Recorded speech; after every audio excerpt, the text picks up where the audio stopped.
सतनाम वाहिगुरु साहिब जी।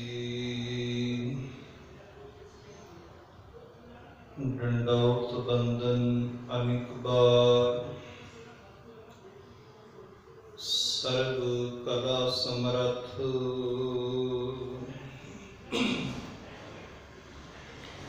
Dolan ते राखो प्रभु। नानक दे कर हथ,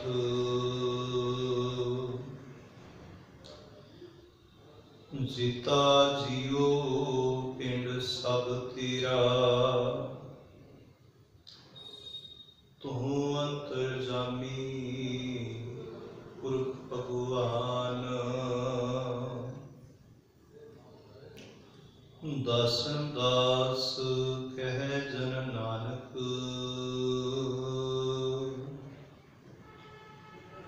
जिहा तू कराहे तिहा हों करी बखियान।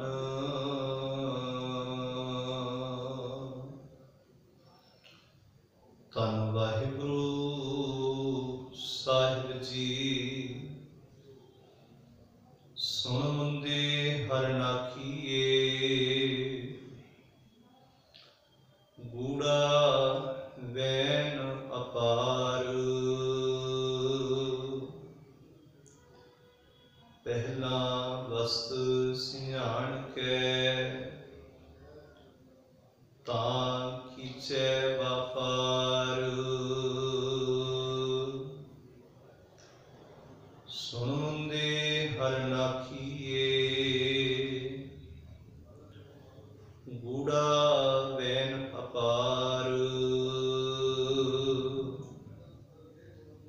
पहला वस्त सियाण कै, तां खींचे व्यापार। दोही दिछे दुर्जना, मित्रा पूंजे कार। जित दोही सजन मिलन, लहो मुंदे विचार। मन तन दीजे सजना, ऐसा हसन सार। तिस स्यों नेह ना खिचई, जे तिसै चलन हार। नानक जिनी इव कर बुझिया, तिन्हा विटों कुर्बान। तिस सौ नेह ना खिचई, जे दिसै चलन हार।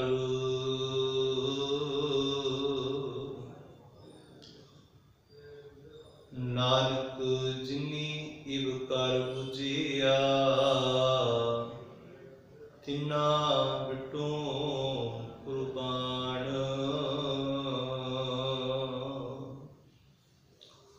परम सत्कारयोग सतगुरां जी, साजी नवाजी गुरु लोक, गुरु प्यारी साध संगत जीओ। कल आप जी ने सिख धर्म के बानी गुरु नानक साहब सच्चे पातशाह महाराज तिन्हां दे जो पहले श्लोक की विचार आप जी ने कल की दीवान अंदर सरगन कर दी सी। श्लोक 12 के उदीत अंदर गुरु नानक सिंह जी का उच्चारण किया हुआ दूसरा श्लोक, जिसका पाठ आप जी ने सरगन किया है, ये पावन श्लोक ही आज की विचार का केंद्र है। ਵਿਚਾਰਾਂ ਦੀ ਆਰੰਭਤਾ ਤੋਂ ਪਹਿਲਾਂ ਮਨ ਬਿਰਤੀਆਂ ਨੂੰ ਇਕਾਗਰ ਕਰਦਿਆਂ ਹੋਇਆਂ ਕਲਗੀਧਰ ਪਿਤਾ ਧੰਨ ਗੁਰੂ ਗੋਬਿੰਦ ਸਿੰਘ ਮਹਾਰਾਜ ਜੀ ਵੱਲੋਂ ਬਖਸ਼ਿਸ਼ ਕੀਤੀ ਹੋਈ ਪਿਆਰ ਭਰੀ ਅਸੀਸ ਗੁਰੂ ਫਤਿਹਨਾਥ ਸੰਤ ਪਾਈਏ ਸਾਰੇ ਆਪੋ ਜੀ। ਵਾਹਿਗੁਰੂ ਜੀ ਕਾ ਖਾਲਸਾ, ਵਾਹਿਗੁਰੂ ਜੀ ਕੀ ਫਤਿਹ। ਵਿਚਾਰ ਦੀ ਪਾਵਨ ਸ਼ਲੋਕ ਦੇ ਅੰਦਰ ਧੰਨ ਸਤਿਗੁਰੂ ਗੁਰੂ ਨਾਨਕ ਸਾਹਿਬ ਸੱਚੇ ਪਾਤਸ਼ਾਹ ਜੀ ਨੇ ਇੱਕ ਬਹੁਤ ਹੀ ਪਿਆਰਾ ਉਪਦੇਸ਼ ਸਾਡੇ ਆਤਮਿਕ ਜੀਵਨ ਨੂੰ ਬਖਸ਼ਿਸ਼ ਕੀਤਾ ਹੈ। ਗੁਰਦੇਵ ਸੱਚੇ ਪਾਤਸ਼ਾਹ ਸ਼ਲੋਕ ਦੀ ਆਰੰਭਤਾ ਵਿੱਚ ਬਚਨ ਕਰਦੇ ਨੇ ਕਿ ਸੁਣ ਮੁੰਦੇ ਹਰਨਾਖੀਏ, ਗੂੜਾ ਵੈਨ ਅਪਾਰ। ਸੁਣ ਮੁੰਦੇ, ਮੁੰਦੇ ਦਾ ਅਰਥ ਹੈ ਜੀਵ ਇਸਤਰੀ। ਹਰਨਾਖੀ ਦਾ ਅਰਥ ਹੈ ਕਿ ਹਿਰਨ ਦੀ ਅੱਖਾਂ ਵਾਲੀ ਜੀਵ ਇਸਤਰੀ।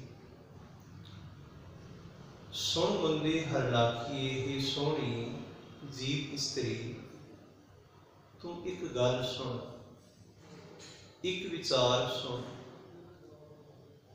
ਗੂੜਾ ਵੈਨ ਅਪਾਰ। ਗੂੜਾ ਦਾ ਅਰਥ ਹੈ ਬੜਾ ਡੂੰਘਾ, ਗੁੱਝਾ। ਵੈਨ ਦਾ ਅਰਥ ਹੈ ਬਚਨ, ਅਪਾਰ ਦਾ ਅਰਥ ਹੈ ਬਹੁਤ। हे जी स्त्री, तू बहुत ही डूंघा गुज्जे भेद वाला तू वचन सुन।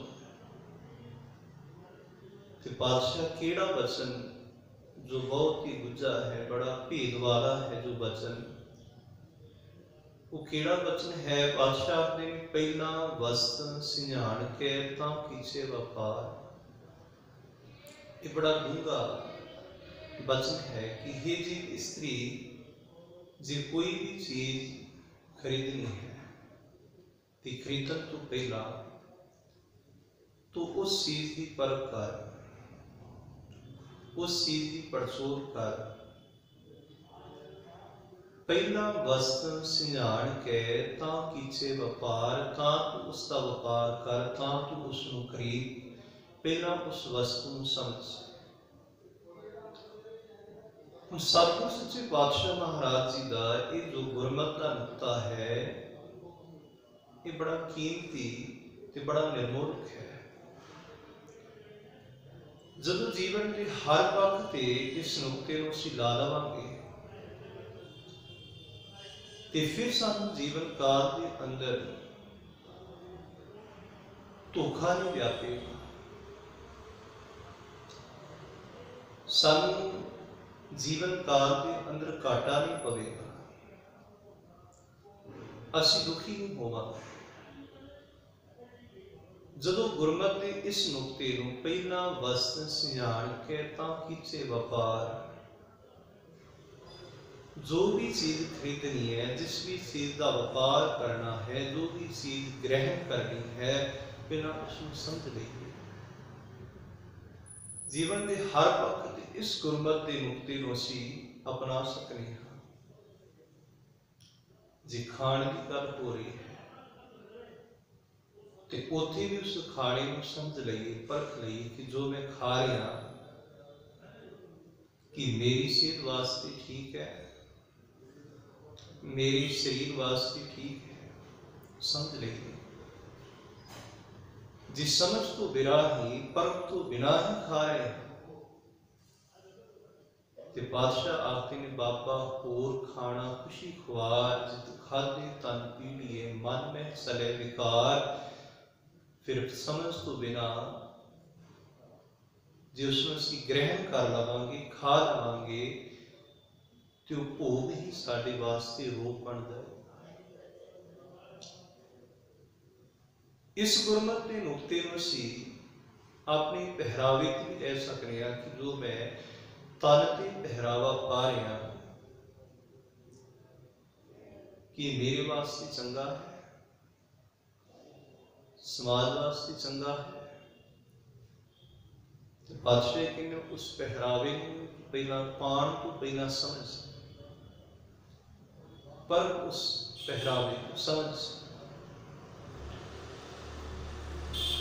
नहीं तो हजूर से बादशाह आखते ने बाबा होर पैन खुशी खुआर पैदे तन पीड़ी है मन चले विकार किते ना होवे कि पहरावा पा तो लवां पर उस पहरावे के नाल मेरा शरीर दुखी होवे ते मन में विकार पैदा होण।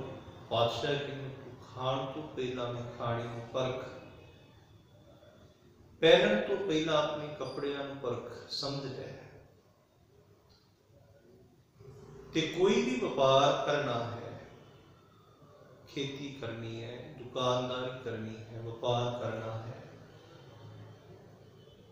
बादशाह आखते हैं कि पहला वस्त सिजान के तां कीचे व्यापार, तां तू व्यापार कर, तां तू खरीद ते जीवन में धोखा नहीं व्यापेगा, घाटा नहीं पवेगा, नुकसान नहीं होगा, सब लाभ होगा। सतगुरु सच्चे बादशाह जी ने एक होर पख बाणी के अंदर रखा है। बादशाह अपनी आप परख नहीं, परख की गिनती नहीं, आप परख नहीं सकते। ते जिहड़े पारखी ने पारखियां दे कोलों उस चीज की परख करा ली। सतगुरु सच्चे पातशाह गुरु अमरदास महाराज जी का पावन श्लोक है। हजूर आखते ने कि अंधे वस मान पया, अन्ने वस मान पया, घर घर विचण जाए, उन्ना परख ना आवी अड ना पल्ले पाए। जे आप परख ना आवे ता पारखियां थामो लयो परखाए, पुछो जाए बबेकियां, बबेकी इंसान पारखू मनुख उन्होंने सलाह लईए। हुण सतगुरु सच्चे पातशाह से बाहर के व्यापार का जिक्र नहीं कर रहे, गल साडे आत्मिक जीवन की हो रही है, अंदर की हो रही है। आनंद सिंह की बाणी अंदर सतगुरु गुरु अमरदास महाराज जी ने साडे इस मन को व्यापारी आख्या है। हर रास मेरी मन वणजारा, ये मन व्यापारी है। हुण व्यापारी मन ने व्यापार करना है कि बादशाह आखदे ने साडे अंदर जिहड़ा व्यापार है, साडे अंदर जो सौदा है वो गुणा ते अवगुणा का है। मन व्यापारी है, हुण मन की मर्जी है कि मन ने किहड़ा व्यापार करना है, गुणा का व्यापार करना है या अवगुणा का व्यापार करना है। सतगुरां के श्लोक नूं नाल लेके चलण का यत्न करिए कि दो ही दिछै दुजना मित्रा को जयकार। दोही का अर्थ सिफ्त सलाह,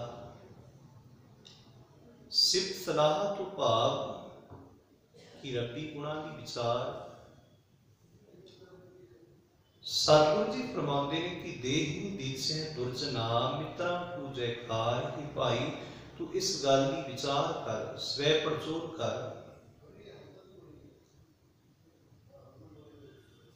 दोही दिछै दुर्जना, जिहड़े दुर्जन ने तेरे आत्मिक जीवन दे वैरी ने, जो आत्मिक जीवन दे दुश्मन ने अवगुण, तो उन्होंने अपने अंदरों बाहर कर। उस व्यापार के नालों नाता तोड़, उस व्यापार के नालों सांझ तोड़ दे। अवगुण छोड़ गुणा को तावो, कर अवगुण पछताही जियो। कि अवगुणा का व्यापार करके जिंदगी विच गुणा का व्यापार करिए। ते बादशाह ने जिहड़े अवगुणा का व्यापार करते हैं उन्होंने वार वार जिंदगी अंदर पछताना पैंदा है। अवगुण छाड़ गुणा को धावो, कर अवगुण पछताही जियो। ਤੇ ਬਾਦਸ਼ਾਹ ਆਖਦੇ ਨੇ ਕਿ ਮਨੁੱਖ ਦੇ ਕੋਲ ਪਰਖ ਨਹੀਂ, ਮਨੁੱਖ ਦੇ ਕੋਲ ਵਿਚਾਰ ਨਹੀਂ। ਸਰ ਅਫਸਰ ਕੀ ਸਾਰ ਨਾ ਜਾਣੇ, ਫਿਰ ਕੀਚ ਬੁਢਾ ਹੀ ਜੀਓ। ਸਰ ਦਾ ਅਰਥ ਚੰਗਾ, ਅਫਸਰ ਦਾ ਅਰਥ ਮਾੜਾ। ਇਸ ਨੂੰ ਗੁਣ ਤੇ ਅਵਗੁਣਾਂ ਦੀ ਪਰਖ ਨਹੀਂ। ਐਸਾ ਕੋਈ ਵੀ ਵਪਾਰੀ ਨਹੀਂ ਜਿਹੜਾ ਇਹ ਕਹਿੰਦਾ ਹੋਵੇ ਕਿ ਮੇਰੀ ਜ਼ਿੰਦਗੀ ਅੰਦਰ, ਮੇਰੇ ਵਪਾਰ ਦੇ ਅੰਦਰ ਘਾਟਾ ਪਵੇ, ਬਿਜ਼ਨਸ ਅੰਦਰ ਮੇਰਾ ਨੁਕਸਾਨ ਹੋਵੇ। ਕੋਈ ਵੀ ਵਪਾਰੀ ਨਹੀਂ। ਹਰੇਕ ਵਪਾਰੀ ਚਾਹੁੰਦਾ ਹੈ ਕਿ ਮੈਨੂੰ ਵਪਾਰ ਦੇ ਅੰਦਰ ਨਫਾ ਹੋਵੇ, ਲਾਭ ਹੋਵੇ।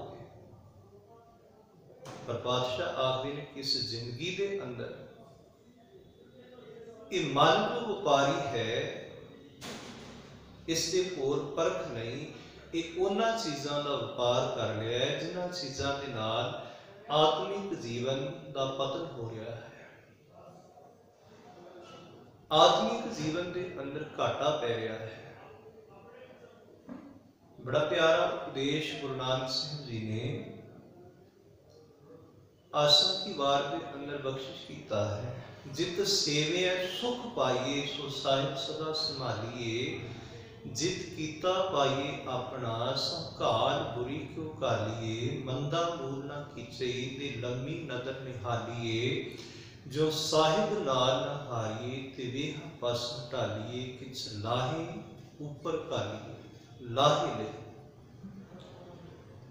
ਪਰ ਉਹੀ ਮਨੁੱਖੀ ਵਣਜਾਰਾ, ਉਹੀ ਮਨੁੱਖੀ ਵਪਾਰੀ ਲਾਹਾ ਪ੍ਰਾਪਤ ਕਰਦਾ ਹੈ ਜਿਸਨੇ ਗੁਣ ਤੇ ਅਵਗੁਣਾਂ ਦੀ ਵਿਚਾਰ ਕੀਤੀ ਹੈ, ਜਿਸਨੇ ਗੁਣ ਤੇ ਅਵਗੁਣਾਂ ਨੂੰ ਪਰਖਿਆ ਹੈ। ਹੰਕਾਰ ਅਵਗੁਣ ਹੈ, ਨਿਮਰਤਾ ਗੁਣ ਹੈ।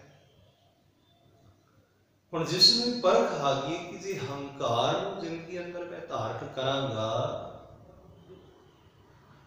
ਤੇ ਮੇਰਾ ਜੀਵਨ ਦੁਖੀ ਹੋਏਗਾ। ਬੜੇ ਬੜੇ ਅਹੰਕਾਰੀਆ ਨਾਨਕ ਗਰਭ ਗਏ। ਜਿਸਨੇ ਨਿਮਰਤਾ ਦੇ ਗੁਣ ਨੂੰ ਸਮਝ ਲਿਆ ਹੈ ਕਿ ਨਿਮਰਤਾ ਧਾਰਨ ਕੀਤਿਆਂ ਜ਼ਿੰਦਗੀ ਅੰਦਰ ਸੁਖ ਆ ਜਾਂਦਾ ਹੈ। ਸੁਖੀ ਬਸਨ ਸਕੀਨੀਆ, ਆਪ ਨਿਵਾਰ ਧਰੇ। ਬੜੇ ਬੜੇ ਅਹੰਕਾਰੀਆ ਨਾਨਕ ਗਰਭ ਗਲੇ। ਇਹ ਹੈ ਪਰਖਣਾ, ਗੁਣ ਤੇ ਅਵਗੁਣ ਨੂੰ ਪਰਖਣਾ ਕਿ ਗੁਣ ਦਾ ਕੀ ਲਾਭ ਹੈ, ਅਵਗੁਣ ਦਾ ਜੀਵਨ ਦੇ ਅੰਦਰ ਕੀ ਨੁਕਸਾਨ ਹੈ। ਹੁਣ ਤ੍ਰਿਸ਼ਨਾ ਰੋਗ ਹੈ, ਅਵਗੁਣ ਹੈ, ਸਬਰ ਸੰਤੋਖ ਹੈ। ਸਬਰ ਅੰਦਰ ਸਾਬਰੀ, ਤਨ ਏਵੇਂ ਜਾਲੇ। ਓਨ ਨਜੀਬ ਖੁਦਾਏ ਦੇ, ਭੇਦ ਨਾ ਕਿਸੇ ਦੇ। ਸਬਰ ਵਾਲੇ ਤੇ ਰੱਬ ਦੇ ਨੇੜੇ ਹੁੰਦੇ ਨੇ। ਪਰ ਜਿਨ੍ਹਾਂ ਦੇ ਅੰਦਰ ਤ੍ਰਿਸ਼ਨਾ ਹੈ, ਸੈਸ ਕੱਟੇ ਲੱਖ ਉਠਤਾਵੇ। ਤ੍ਰਿਪਤ ਨਾ ਆਵੇ, ਮਾਇਆ ਪਾਛੇ ਪਾਵੇ। ਤ੍ਰਿਸ਼ਨਾ ਵੱਡਾ ਰੋਗ ਲੱਗਾ। ਉਹ ਤ੍ਰਿਸ਼ਨਾ ਦਿਨ ਰਾਤ ਮਨੁੱਖ ਨੂੰ ਸਾੜਦੀ ਹੈ। ਸਬਰ ਦਿਨ ਰਾਤ ਮਨੁੱਖ ਨੂੰ ਸੁਖ ਦਿੰਦਾ ਹੈ। ਇਹ ਹੈ ਕਿ ਤ੍ਰਿਸ਼ਨਾ ਦਾ ਜ਼ਿੰਦਗੀ ਅੰਦਰ ਕੀ ਨੁਕਸਾਨ ਤੇ ਸਬਰ ਦਾ ਜ਼ਿੰਦਗੀ ਅੰਦਰ ਕੀ ਲਾਭ। ਹੰਕਾਰ ਦਾ ਜ਼ਿੰਦਗੀ ਅੰਦਰ ਕੀ ਨੁਕਸਾਨ ਤੇ ਨਿਮਰਤਾ ਦਾ ਜ਼ਿੰਦਗੀ ਅੰਦਰ ਕੀ ਲਾਭ। ਬਾਦਸ਼ਾਹ ਤੇ ਜੋ ਮਨ ਰੂਪੀ ਵਪਾਰੀ ਇਸ ਗੱਲ ਦੀ ਪਰਖ ਕਰ ਲੈਂਦਾ ਹੈ, ਉਹ ਫਿਰ ਆਤਮਿਕ ਜੀਵਨ ਅੰਦਰ ਕਦੀ ਵੀ ਘਾਟਾ ਨਹੀਂ ਖਾਂਦਾ। ਆਤਮਿਕ ਪੱਖੋਂ ਉਸਦਾ ਕਦੀ ਵੀ ਪਤਨ ਨਹੀਂ ਹੁੰਦਾ, ਨੁਕਸਾਨ ਨਹੀਂ ਹੁੰਦਾ। ਨਾਉ ਮਰੇ ਨ ਠਾਗੇ ਜਾਹੇ, ਜਿਨ ਕੇ ਰਾਮ ਵਸੈ ਮਨ ਮਾਹੇ। ਉਹ ਵਿਕਾਰਾਂ ਤੋਂ ਠੱਗੇ ਨਹੀਂ ਜਾਂਦੇ। ਇਸ ਕਰਕੇ ਪਾਤਸ਼ਾਹ ਆਖਦੇ ਨੇ ਕਿ ਦੋਹੀ ਦੀਕਸੇ ਦੁਰਜਨਾ, ਮਿੱਤਰਾਂ ਕੋ ਜੈਕਾਰ। ਵਿਚਾਰ ਕਰਕੇ ਅਵਗੁਣਾਂ ਨੂੰ ਬਾਹਰ ਕੱਢਣਾ ਹੈ ਤੇ ਮਿੱਤਰਾਂ ਕੋ ਜੈਕਾਰ। ਮਿੱਤਰਾਂ ਦੀ ਭਾਵ ਕਿ ਸ਼ੁਭ ਗੁਣਾਂ ਦੀ, ਸਤ, ਸੰਤੋਖ, ਦਇਆ, ਧਰਮ, ਧੀਰਜ, ਪਿਆਰ, ਇਹਨਾਂ ਸ਼ੁਭ ਗੁਣਾਂ ਦੀ ਜੈਕਾਰ ਕਰਨੀ ਭਾਵ ਅਪਣਾਉਣਾ ਹੈ ਤੇ ਅਵਗੁਣਾਂ ਨੂੰ ਬਾਹਰ ਕੱਢਣਾ ਹੈ। ਤੇ ਬਾਦਸ਼ਾਹ ਆਖਦੇ ਨੇ ਕਿ ਉਹੀ ਮਨ ਕੱਢੇਗਾ ਜੋ ਜਾਗਿਆ ਹੋਇਆ ਹੈ। ਜਿਵੇਂ ਪਾਤਸ਼ਾਹ ਦਾ ਬਾਬਾ ਕਬੀਰ ਸਿੰਘ ਦੇ ਬਚਨ ਹੈ, ਅਬ ਮਨ ਜਾਗਤ ਰਹੋ ਰੇ ਭਾਈ, ਗਾਫਲ ਹੋਇ ਕੇ ਜਨਮ ਗਵਾਇਓ, ਚੋਰ ਮੁਸੇ ਘਰ ਜਾਏ। ਤੂੰ ਗਫਲਤ ਦੀ ਨੀਂਦ ਅੰਦਰ ਸੁੱਤਾ ਹੋਇਆ ਹੈ, ਪਰ ਇਹ ਵਿਕਾਰ ਅਵਗੁਣ ਦਿਨ ਰਾਤ ਤੇਰੇ ਸ਼ੁਭ ਗੁਣਾਂ ਨੂੰ ਖਤਮ ਕਰ ਰਹੇ ਨੇ।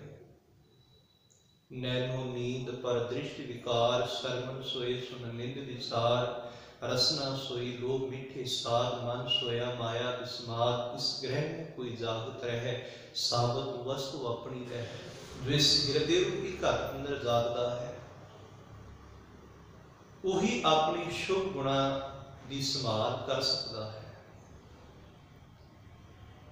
ते जिहड़ा घर में सुता होवे, जागे ना, चेत ना होवे, उसके घर में चोर लुट के ले जाते हैं। इस देही अंदर पंच चोर वसै, काम क्रोध लोभ मोह अहंकारा, अमृत लुटे मन नहीं बुझे, कोई ना सुने पुकारा। इस करके गुरुदेव सच्चे पातशाह गुरु अंगद सिंह महाराज जी का भी श्लोक है कि मैंने उथे पाप पुन विचारिए, कूड़े कट्टे रास,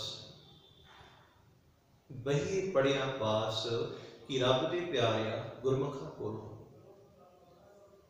ये समझिए, उन्होंने संगत में बैठिए, उत्थे गुण ते अवगुणां की विचार करिए, क्योंकि विचार एक वो साधन है जो सानू सच तिकर लैके जाता है, जो सानू तत्त तिकर मूल तिकर लैके जाता है। दाना के सिर दान विचारा, सारे दाना के नाल उत्तम दान वो विचार का है। आत्मिक जीवन की विचार करनी, हर का विलोना मन का विचारा, ये विचार सब तो उत्तम है। ते पातशाह आखदे ने कि भाई अवगुणा नूं अपनाइए, जीवन गुणा नूं अपनाइए, अवगुणा का जिंदगी अंदरों त्याग करिए। अगे बख्शिश करते ने, जित दो ही सज्जन मिलन, लहो मुंदे विचार। जी विचार कीतिया सानू गुणा की प्राप्ति हुंदी है। सज्जन का अर्थ जित दो ही सज्जन मिलन, सज्जन का अर्थ गुण। सज्जन सी नाल ने चलदियां नाल चलन, जिथे लेखा मंगिए तिथे खड़े दिसन, वो सज्जन। विचार कीतिया उन्हां सज्जनां नूं फिर जिंदगी अंदर अपनाइए। इना होवे कि परख करके समझ के कि अवगुणा का नुकसान है, गुणा का लाभ है, सिर्फ परख के त्याग छड़ दईए नहीं। फिर समझ आइए, परख आइए कि उन्हां गुणा नूं अपनाइए। ते जे अपनावांगे नहीं ते बादशाह बाणी विच आखदे ने, रतन त्याग कौडी संरचै, साध छोड़ झूठ संग मचे। जो छड़ना सो अस्थिर कर माने, जो होवन सो दूर प्राणे। छोड़ जाए तिसका सर्व करे, संग सहाय तिस पर हरे। चंदन लेप उतारे कोय, गर्द प्रीत पसम संग होए। अन्नकूप में पति पुकार, नानक काढ़ लियो प्रभ दया। इस करके आखदे कि जिस विचार के राही सज्जन मिल रहे हैं, गुणा की प्राप्ति हो रही है, उन्होंने अपनाइए जिंदगी अंदर। अगे बख्शिश करते ने, तन मन दीजे सज्जना, ऐसा संसार। उन्होंने गुणा अगे अपना आप समर्पण करिए। सत संतोख दया धर्म धीरज दे अगे अपने मन को समर्पण कर दईए। भाव कि उन्होंने गुणा अगे हंकार ना करिए, उन्होंने गुणा तो पासा ना करिए, समर्पण कर दईए। ऐसा हसन सार,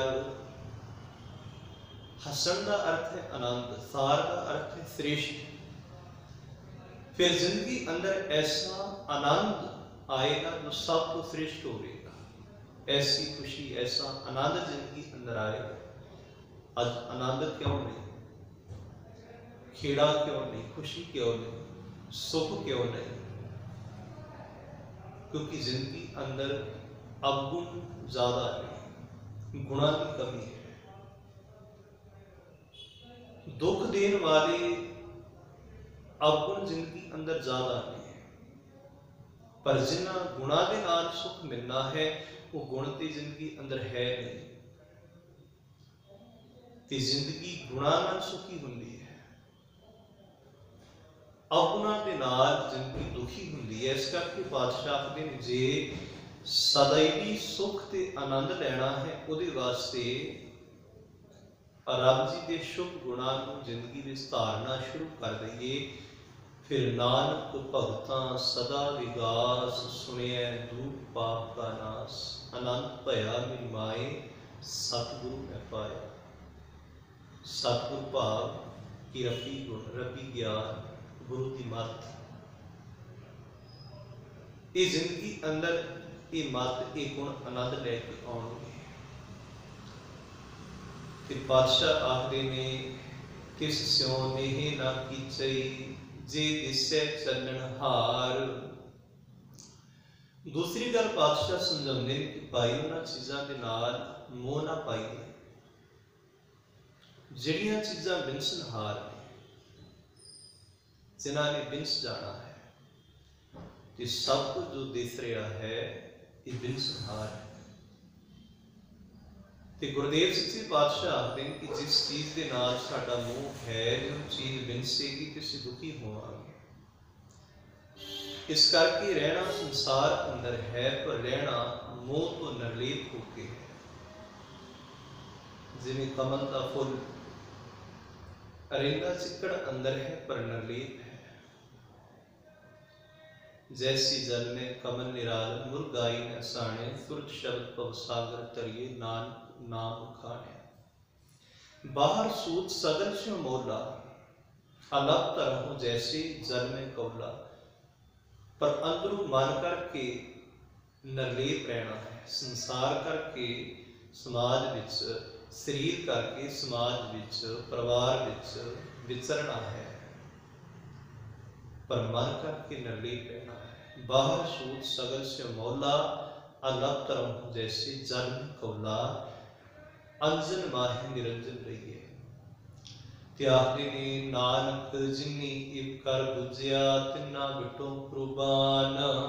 हे नानक, जिन्हां ने जिंदगी के इस गूढ़े भेद को समझ लिया है, जो ते वचन आख्या सी कि गूढ़ा बैन अपार, सुन मुंदे हर नाखी। गूढ़ा बैन अपार, जिसने जिंदगी के गुझे भेद को समझ लिया है, पातशाह आखदे मैं उन्हां तो कुर्बान जावां कि जिन्हां ने अवगुणां दा त्याग करके जिंदगी अंदर शुभ गुणां नूं अपनाया है, जिन्हां ने इस भेद नूं, इस वपार नूं समझ लिया है, जान लिया है। ते पातशाह आखदे कि उन्हां दा ये लोक अति परलोक सुहेला हो जाता है। सो गुरु साहब किरपा कर पढ़ी सुनी श्लोक की विचार साडे सबनां दे हिरदे अंदर वसे। इसी तरह आने वाले श्लोकों के विचार आपां अगले समय लड़ीवार करांगे। होई भुल चूक दी खिमा, अदब सत्कार नाल आखो जी। वाहिगुरू जी का खालसा, वाहिगुरू जी की फतेह।